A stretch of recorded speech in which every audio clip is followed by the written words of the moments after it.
قال الإمام ابن الجزري رحمه الله تعالى: يقول راجي عفو رب سامعي محمد بن الجزري الشافعي: الحمد لله وصلى الله على نبيه ومصطفاه محمد وآله وصحبه ومقرئ القرآن مع محبه.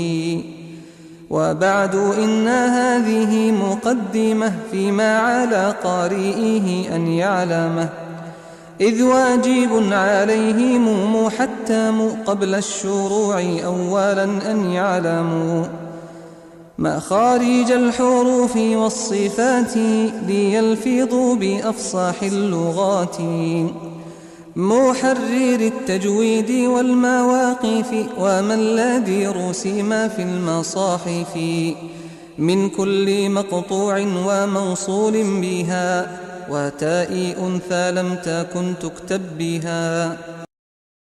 باب مخارج الحروف. مخارج الحروف 17 على الذي يختاره من اختبر، للجوف آليف وأختها وهي حروف مد للهواء تنتهي، ثم لأقصى الحلق همز هاء ومن وسطه فعين حاء، أدناه غين خاؤها والقاف، أقصى اللسان فوق ثم الكاف، أسفال والوسط فجيم الشين يا، والضاد من حافاته إذ واليا، الأضراس من أيسار أو يمناها، واللام أدناها لمنتهاها، والنون من طرفه تحت جعلوا، والراء دانيه لظهر أدخلوا، والطاء والدال وتا منه ومن عليا الثنايا، والصافير مستكن منه ومن فوق الثنايا السفلى، والضاء والذال وثال العليا من طرفيهما ومن بطن الشافة، فالفاء مع أطراف الثنايا المشرفة، للشافتين الواو باء ميم، وغنة مخرجها الخيشوم. باب صفات الحروف.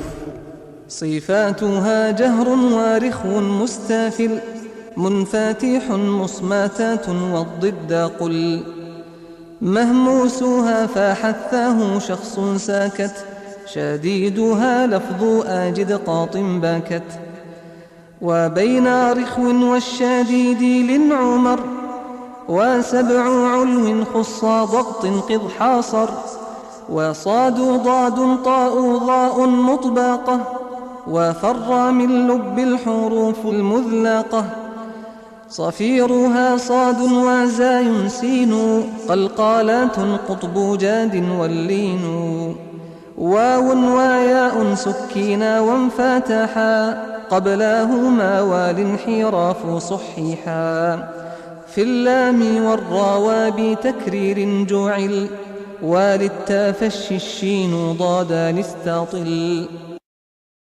باب التجويد. والأخذ بالتجويد حتم لازم، من لم يصحح القرآن آثم، لأنه به الإله أنزلا، وهكذا منه إلينا واصلا، وهو أيضا حليات التلاوة وزينة الأداء والقراءة، وهو إعطاء الحروف حقها من كل صفات ومستحقها، ورد كل واحد لأصله، واللفظ في نظيره كمثله، مكملا من غير ما تكلف، باللطف في النطق بلا تعسف، وليس بينه وبين تركه إلا رياضة امرئ بفكه. باب في ذكر بعض التنبيهات. فرققا مستافلا من أحرفي، وحاذرا تفخيم لفظ الآلف وهمز الحمد أعود اهدنا الله ثم لا ما لله لنا والياء تلطف وعلى الله ولض والميم من مخماصات ومن مرض وباء برق باطل بهم بذي واحرص على الشدات والجهر الذي فيها وفي الجيم كحب الصبر ربواتين اجتثت وحج الفجر وبينا مقلقلا إن سكنا وإن يكن في الوقف كان أبينا وحاء حصحاصاء حط الحق وسينا مستقيم يسطو يسقو. باب الراءات. ورقيق الراء إذا ما كسرت كذاك بعد الكسر حيث ساكنت إن لم تكن من قبل حرف استعلاء أو كانت الكسرات ليست أصلا والخلف في فرق لكسر يوجد وأخفي تكريرا إذا تشدد.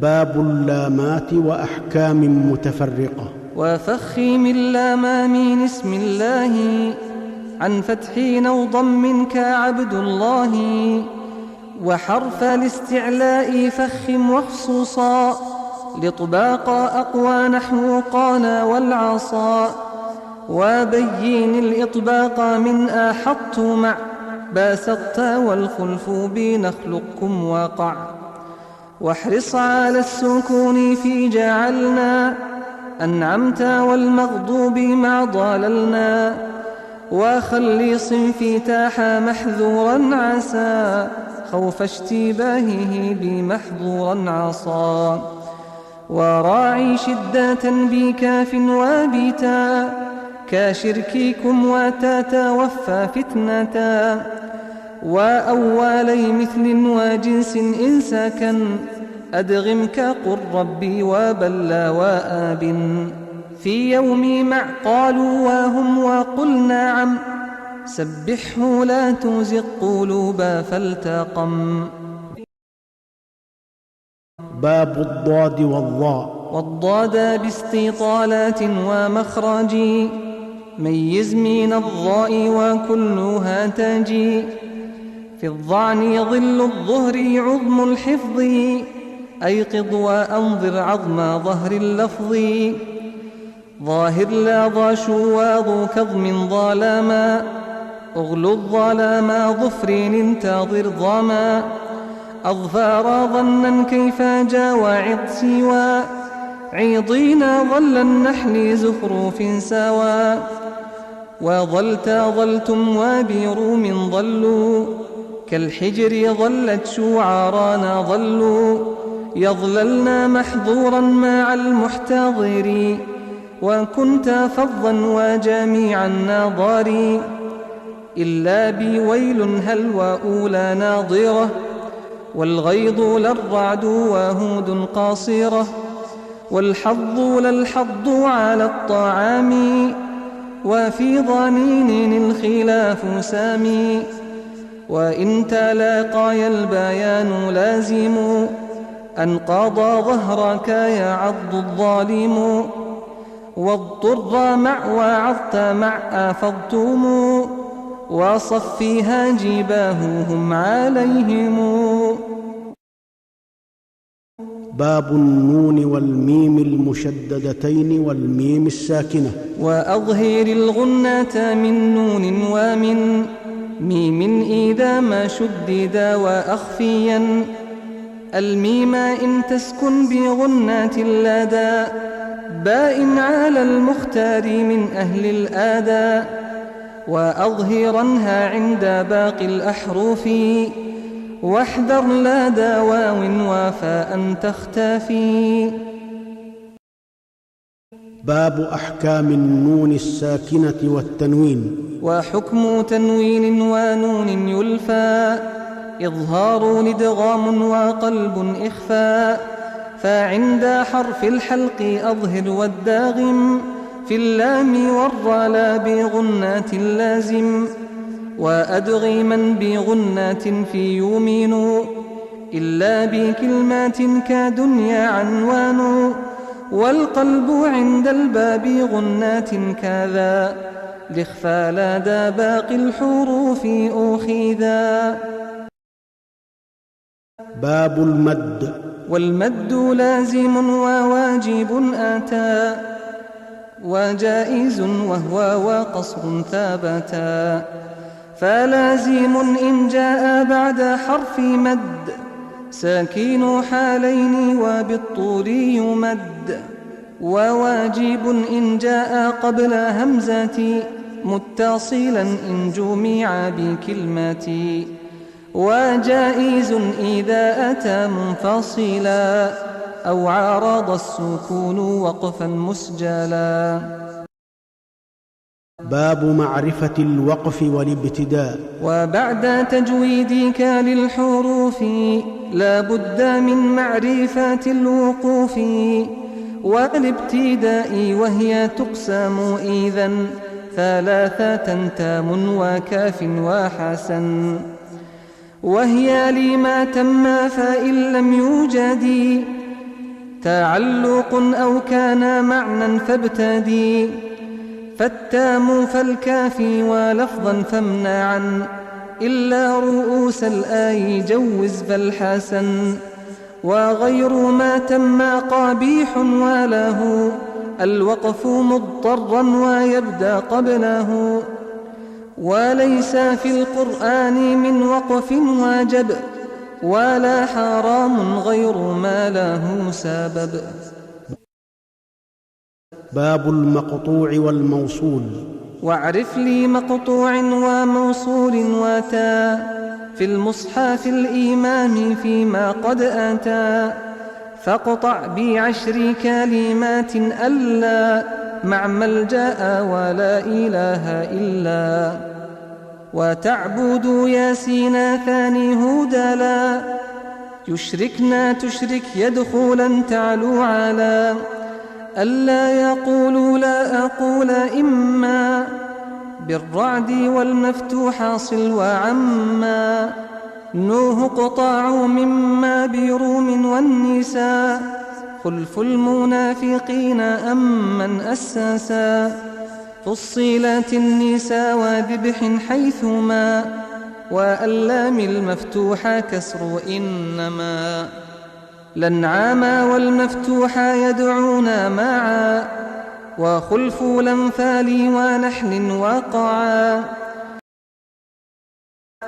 وكل ما سألتموه واختلف ردوا كذا قل بئس ما والوصل صف خلفتموني واشتروا في مقطعا أوحي أفضت مشتاهت يبلو معا ثاني فعلنا وقعت روم كيلا تنزيل شعارا وغيرها صلا فأينما كالنحل صلوى مختلف في الشعار الأحزاب والنساء صف واصل فإن لم هدى ألن نجعلا نجمع كي لا تحزنوا تأسوا على حج عليك حراج وقطعهم عمن يشاء من تولى يومهم وما لي هذا والذين هؤلاء تاحين في الإمام صلوا وهيلا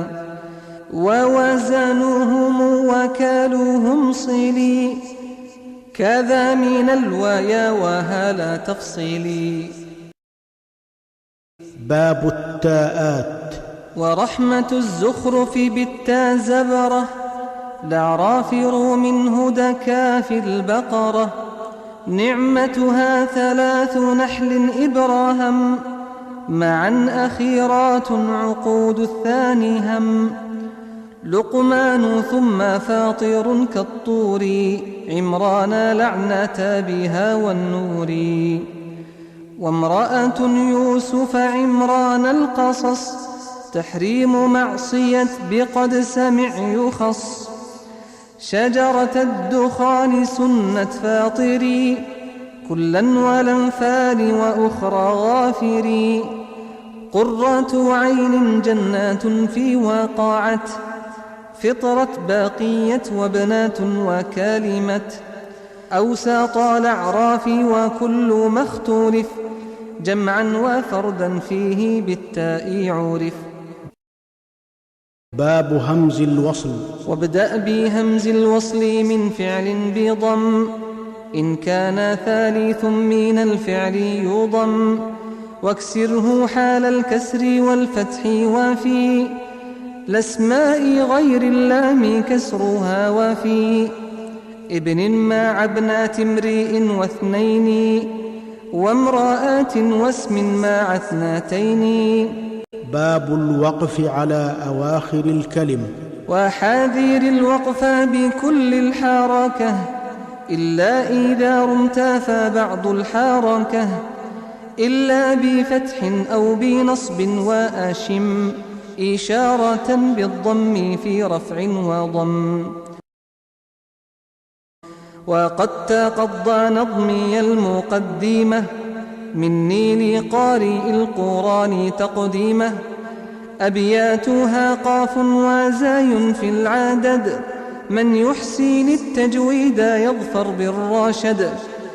والحمد لله لها ختام، ثم الصلاة بعد والسلام، على النبي المصطفى وآله وصحبه وتابعي من واله.